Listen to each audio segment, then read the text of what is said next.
Hello and welcome to QUTV News. I'm Henry Balmer. And I'm Tony Lundy. Quincy University is the final destination of a lifetime journey. And with final season approaching, QUTV shows students where they might find their new favorite study spot.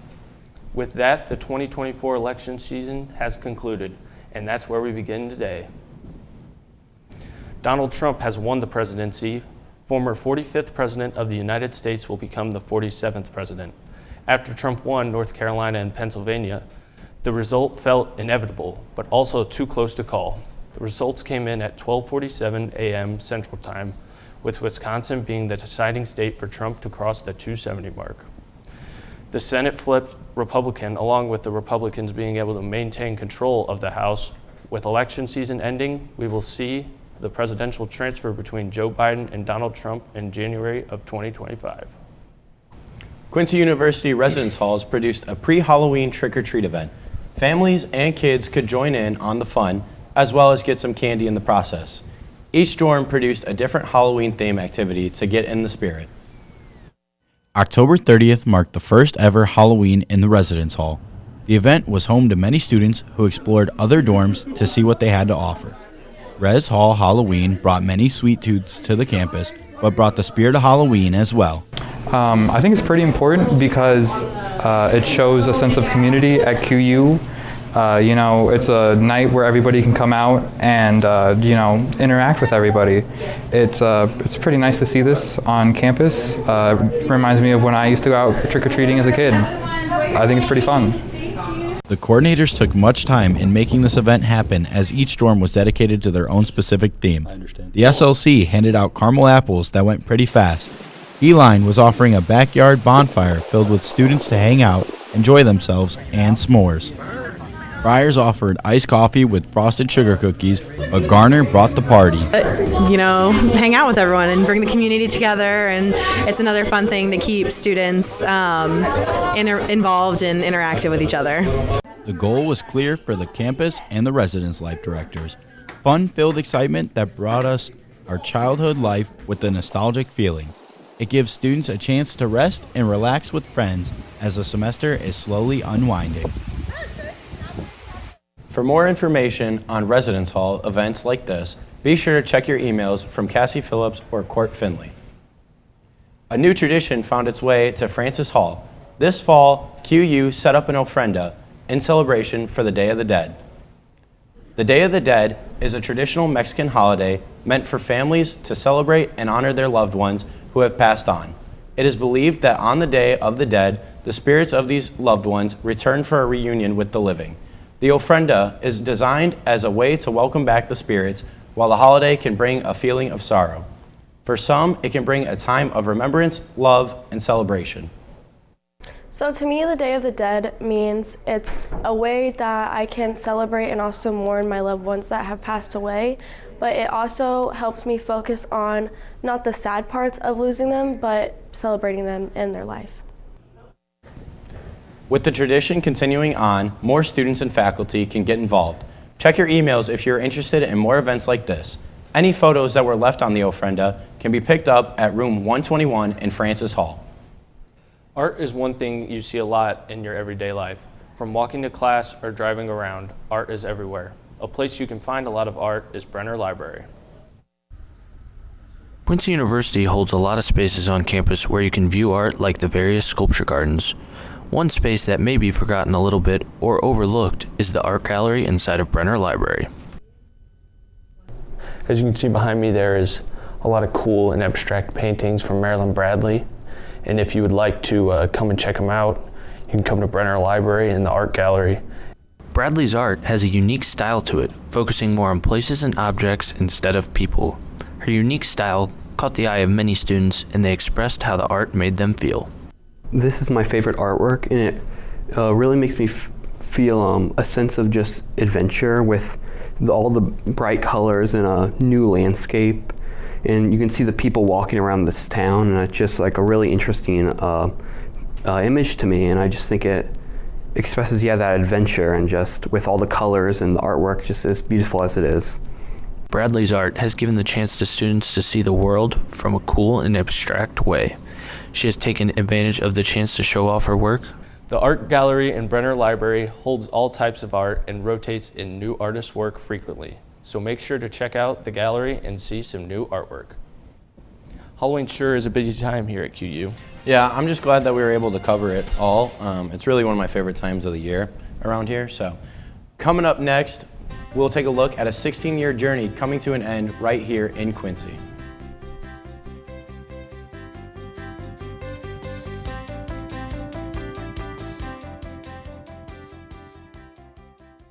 Quincy University hosted Senior Day for its football team.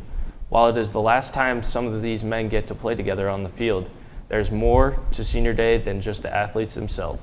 Carter, you took us behind the scenes of Senior Day. What did you discover to be more impactful off the field? Well, what I discovered to be more impactful is there are two football players that have been lifelong friends that got to reunite here to be a Quincy University Hawk. They actually grew up together, and their last home game meant more to their moms than it actually did the players. So let's take a look at their lifelong relationship that was celebrated here at QU.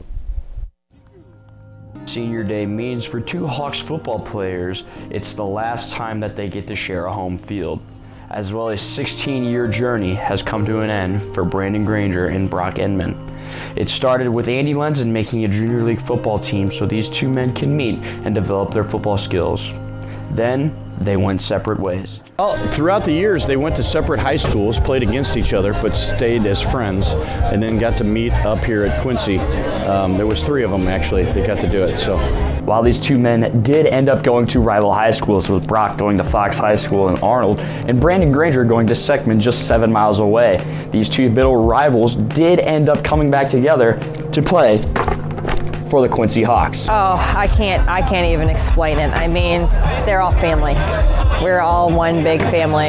You know, we started out when the kids were 5 years old, and now to see them as young men is just unbelievable. And we're even closer now than we were when the kids were younger. So it's great that we all got reunited again, and we got to see all the boys together again. With a 16-year journey finally coming to an end, it's no longer goodbye, but see you again soon as they move on to a different phase in life. I'm gonna miss their friendship, their joking back and forth, and just having each other to talk to. Brandon's plan now is to join the police academy while Brock still has 1 more year of eligibility. So I'm sure that those guys did have some pretty good stories together. Do you have any that they might have shared with you? Oh, they definitely have some great stories, but definitely my favorite one that still sticks out of my head is in the boys' senior year of high school, they played against each other in their big rivalry game. Brandon was trying to sack Brock in a little bit of a scramble situation. Brandon ended up running a little bit too fast, breaking his hip, but don't worry, he was only just out for the rest of the game against Fox. But with enough ibuprofen and grit, he was able to play the next week against Northwest. I don't know if that's a feel-good story that I was expecting, but thank you for giving us a little extra behind the story. Well, no problem. Thanks for having me, guys. A story on the brighter side was that QU hosted Family Weekend recently. Free bowling was available at Casino Lanes for QU students with family during Family Weekend.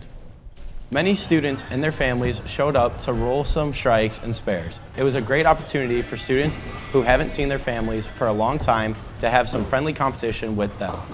There was plenty of other events during Family Weekend, such as a game show where families could compete together to win cold, hard cash. So my mom and my stepdad are here. I'm a QU student, play for men's volleyball, and this is like the 2nd or 3rd time I've seen them since being here, and we just wanted to come out. Families got the experience, the community, and enjoy fun activities. The weekend ended with a farewell brunch in the CAF. Laundry is one of the most important tasks of life. On campus, Quincy University has made the task difficult. Ryan Capps will give us more insight. Laundry is a task that should be able to be done in a few steps. QU's layout of the laundry room has made that difficult. In most halls, students have 3 washers and dryers on their side. Add 50 students to that, and doing laundry becomes a tough task. Anytime I walk down all 4 flights of stairs to put laundry in, and all of them are taken up. Because then I have to walk all the way back upstairs and or wait for someone else to finish. But Lord knows, if they finish, they could be sitting in there forever. This seems to be an ongoing theme across campus, from Padua Hall all the way to Heline Hall, is that there just isn't enough washer and dryers in each building to accommodate for how many students are in that building. So the solution seems pretty simple. I don't know. I really think the school has enough money to get more washer and dryers because, we only have 3, washers or dryers. We have a lot of people in this building, so I feel like that's one way to get it done. This has been an ongoing issue for years now, and there have been no signs of change. QU has only gotten bigger in the past few years, and if that trend continues, something will have to be done, since laundry is an important task in college life. A bigger campus will mean more students in dorms. This would have to mean we need to get more washers and dryers. There are some students on campus who will not be registering for the next semester, those students being the 2024 December graduates. Although there are many students who graduate after the spring semester, there are many students who are just as excited for their winter commencement. As QU students reach the final 4 weeks of class, some are looking forward to winter break, while others are looking forward to their winter graduation. I'm really excited to be graduating in December because it's just been such an amazing experience for me at QU, and to be able to wrap it all up and have a job lined up following that I can just move straight into is really awesome for me. Besides working after graduation like Cheyenne, some students are taking advantage of the easy process that QU offers to immediately start their master's program. So I'm excited about graduating because, one, it's early. I get the process done a little bit sooner than everyone else, and I'm planning to come back and get my master's in business administration. And it's been a very easy process so far, and I'm super excited to get that ball rolling. As the semester comes to a close, the most important thing for some students on campus is making all of their graduation requirements. The QU winter commencement will start at 9 a.m. on December 14th in the Health and Fitness Center. Kai Grover, QUTV News, Quincy. For more information on the winter commencement, check out quincy.edu/commencement. I know one of my favorite things since moving off campus has been not having to deal with that laundry headache. Oh yeah, I feel that 100%. With November here and the sun setting early, students know that means fall semester is coming to a close. Along with final season, that means signing up for classes. QTV shows students how to sign up and who to ask for help from Next After the Weather with Brian Capps.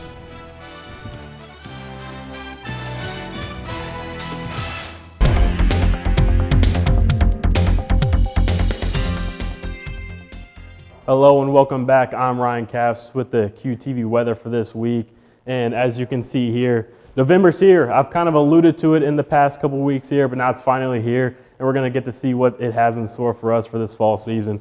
But October gave us a lot of highs in weather as it was a hot month and we got to kind of enjoy the fall season.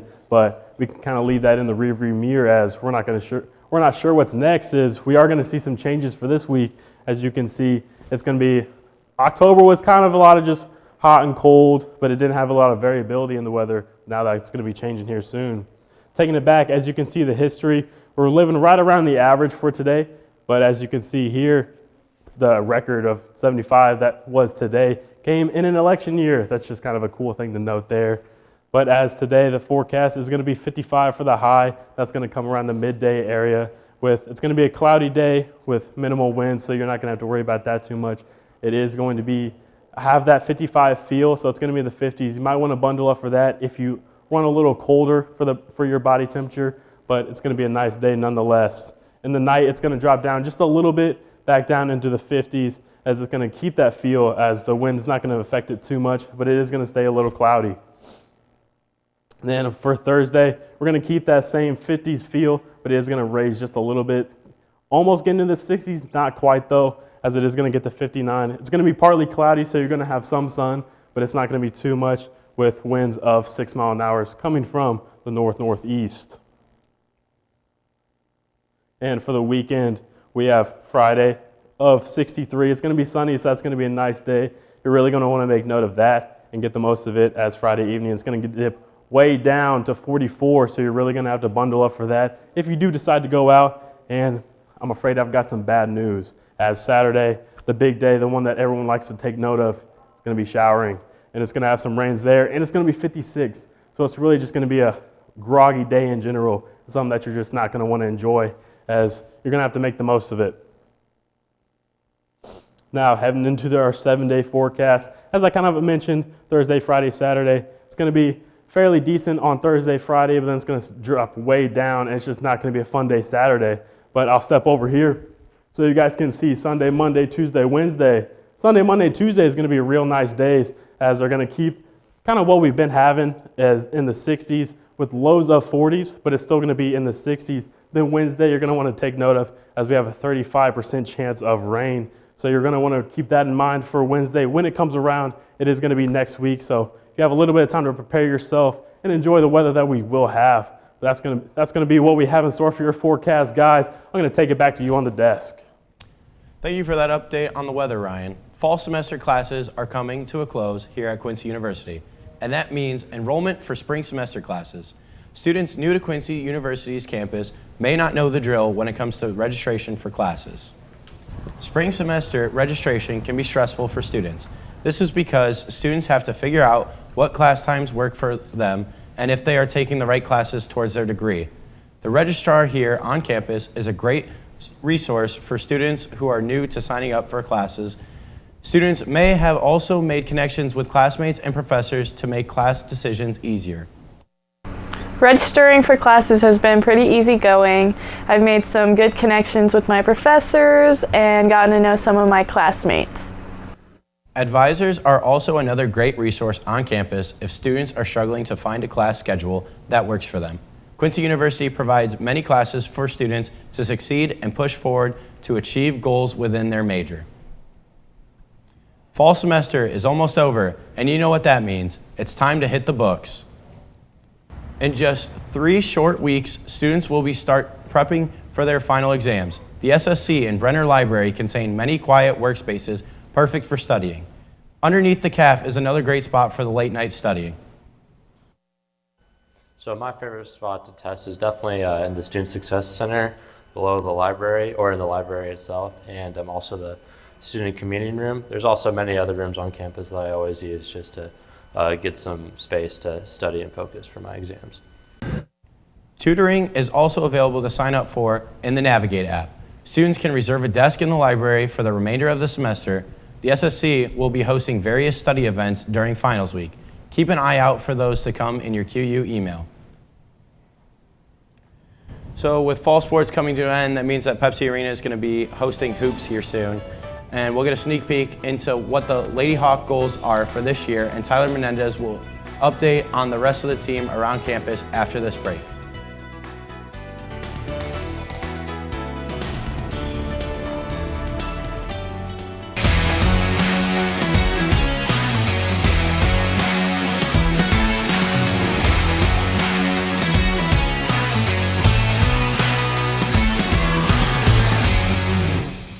Hello Hawk sports fans, and welcome back to QUTV Sports. My name is Tyler Menendez.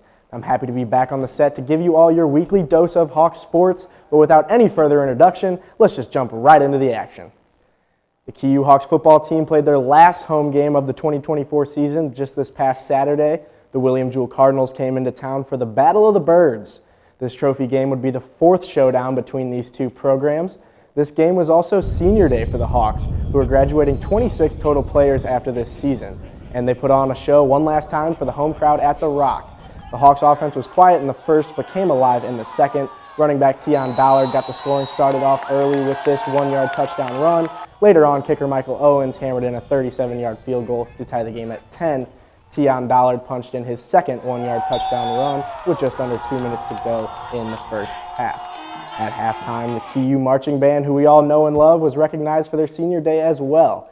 But moving on to the second half, Cardinals wide receiver Jalen Bethany scored his second touchdown of the afternoon with about 3 minutes to go in the third quarter, tying the game at 17. And then Tion Ballard snapped off a huge run, as you can see here, taking it 44 yards to the crib, giving the Hawks the lead in the fourth quarter. And the deal was sealed after a potential game-altering reception from the Cardinals was challenged and ruled incomplete, sending the Hawks fans into a frenzy. This gave QU the victory over the Cardinals by a score of 24-20, which would move the Hawks' record to 5-3 as they head into their final conference matchup of the season. The Hawks will be in Boulevard, Missouri next Saturday, facing off against the SBU Bearcats. That one will be at 1 p.m. on the GLVC Sports Network. Moving on, the QU men's and women's soccer teams wrapped up their seasons this past weekend. Both teams were looking to win out for any chance of sniffing the conference tournament. On Saturday, the Hawks traveled to Lebanon, Illinois to play the McKendree Bearcats. The ladies played first, and that one did not go too well for the Hawks. The Bearcats scored 2 goals in the first, along with 2 goals in the second. Anna Stifler of the Bearcats scored her 14th and 15th goals of the season, as you can see here, scoring twice against the Hawks. And the Bearcats would go on to take this one and shut out the Hawks 4-0, moving the Hawks' record to 4-9-3. And the men's game followed shortly after. McKendree came into this one ranked 14th in the nation, and the men's Hawks couldn't get a whole lot more going against the Bearcats than the women did. The Bearcats scored 1 in each half, which was ultimately more than they needed. The Hawks would go on to be shut out once more on that Friday night, the Bearcats continuing their dominating season by taking this one by a score of 2-0, moving the Hawks' record to 5-8-3. And then jumping to Sunday, the Hawks faced off against a talented number 8 ranked Maryville Saints women's program and a 24 ranked men's team. The women got started in St. Louis. Well, let's just say started might not be the right phrase because it never got started. The Lady Hawks were shut out once more, going scoreless on the entire weekend. The Maryville Saints would go on to win this one on their home turf by a score of 3-0, which would ultimately end the Lady Hawks season and move their final record to 4-10-3. The men's game followed immediately after, and the Hawks actually did get on the board in this one. However, the Saints dominated the entire game. The Hawks were down 4-0 going into the 86th minute, where Stan Cargill finally got one home for the Hawks, but it was not nearly enough as the Hawks fell 4-1 to the Saints, got swept on the entire weekend. This ended the men's season as well, and they finished their season with a final record of 5-9-3. The QU women's basketball team started their season early with a scrimmage against the Millikan University Big Blue. QUTV's Michael Lanier takes us to Pepsi Arena to give us a preview of the Hawks' upcoming season. I'm just really excited about this group. I think we have a good set of returners like we talked about, but they're in the right mindset, so I'm hoping we can do some things this year. This experienced group has high expectations this year as the Hawks look to take a leap this season, moving up 2 spots from last year's 9th place GLVC preseason polls. The Hawks added 6 freshmen to this year's roster, but returned 10, so the chemistry is there from last year as well. We actually returned majority of our starters, which is great, and we put some people in a few different roles. The good thing about what we have coming back is the expectation from last year has taken a step forward. Returning to the court for the Hawks is the only all-conference player from last year's team, Samira Williams. Williams, who averaged 14 points and 9 rebounds last year, is looking to have a huge senior year while also leading the charge for the Hawks. Also returning as forward Chomp Danzo and Ashlyn Arnsman, with the backcourt trio of Carson Stratton, Janice Dawson, and Marianne Blass. We got another guard and another post we're really excited about, and our freshmen are really coming along offensively and defensively, so we're starting to take strides early in the season. The Hawks adding 2 players looking to seek a lot of minutes with grad transfers Nicole McDermott and Taylor Hasse, both coming from Coach Boyd's previous school, Clark University. While watching the Hawks, be sure to watch out for freshmen to be making a name for themselves with guards Gwen O'Connell and Savannah James. The Hawks are on the rise and ready for a great season ahead. Michael Lanier, QUTV, Quincy. Keeping our attention on the court, the QU women's volleyball team was on the road this past weekend. They kicked things off against the William Jewell Cardinals in Liberty, Missouri on Friday. This one went quite smoothly for the Hawks as they came in and took all 3 sets from the Cardinals. Emma Wingbergen and Susanna Beretti kept up the hot streak in this one, as well as a new name, Luna Van Bars, who had a stellar performance as well, clocking in 11 total kills against the Cardinals. Like I said, the Hawks would take all 3 sets from the Cardinals, giving them the shutout and advancing their record to 21-2 on the season. And moving on to Saturday, the Hawks had their hands full with an extremely talented Rockhurst Hawks team. Despite a 22-kill performance from Wingbergen and 17 kills from Beretti, the Quincy Hawks just couldn't get it done. Rockhurst has beaten multiple ranked opponents thus far in the season, and they just added to the list. This loss dropped the Hawks 2 spots in the national rankings. After being ranked number 18 going into the weekend, they are now sitting in 20th. However, still very impressive stuff. Looking ahead, the Hawks will face off against the new number 18 ranked UMSL Tritons on Friday at 6, and then they will turn around and host the McKendree Bearcats on Saturday at 3, all at Pepsi Arena. So come out and support the Hawks as their season is coming to an end quickly. Good luck the rest of the way, ladies. The QU Athletics Hall of Fame now has 10 new members. This year's class included 9 individuals, one team who have left their mark on QU Athletics. Each class is selected by a 10-person Hall of Fame committee. The committee makes these decisions based on a number of criteria covering actions on and off the field. We have a team that won the conference championship in back-to-back years. We have 2 inductees in professional achievement who really changed the landscape of their sport after they left here.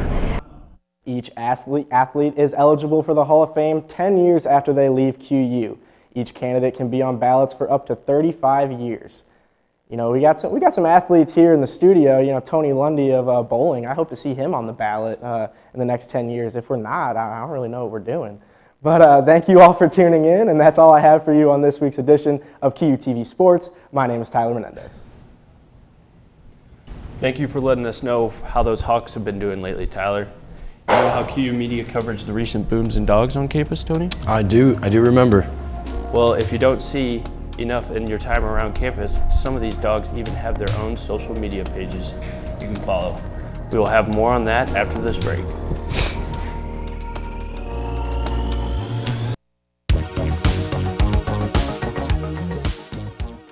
Life on campus can get a bit boring at times, and sometimes your friends and roommates just get on your nerves. But there's one type of special friend that never seems to be a bother, and you can always count on when you need a smile. Tyler Menendez takes us off campus to meet a furry friend. Meet Chanel. Right across from the HFC at 530 North 18th Street resides a furry, striving to be famous black lab beagle mix. If you're wondering where that howl and those big ears come from, it's the beagle in her. Her owner, David Kelleher, a transfer student from Georgia, created an Instagram account named Freaky Dog Chanel for her, but there's a little more to it than just for fun. So the reason behind making Freaky Dog Chanel was, for my old friends at my old college to see, how she was doing and everything, and also so the new people here at Quincy could see how she was doing. Plus, it gives me a chance to make memories with her, and so I can cherish those memories for on the rest of my life. She's not the most coordinated. Ready? Yep. But she's got some comedy in her content. You can see her getting into some mischief here in this post, but other than comedy, she knows when she's looking pretty, so look out for those golden hour posts that might pop up on your feed. As you can see, Chanel's just a big old baby, so be sure to show her some love on Instagram at Freaky Dog Chanel. When asked for thoughts on what she plans to do with her platform in the future, we got one of the best interviews to be aired on QUTV of the entire year.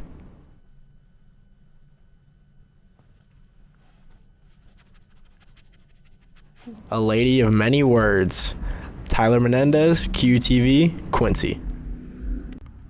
Chanel is going to be working on keeping her figure for future content, so don't be surprised if you see her walking around campus getting her steps in.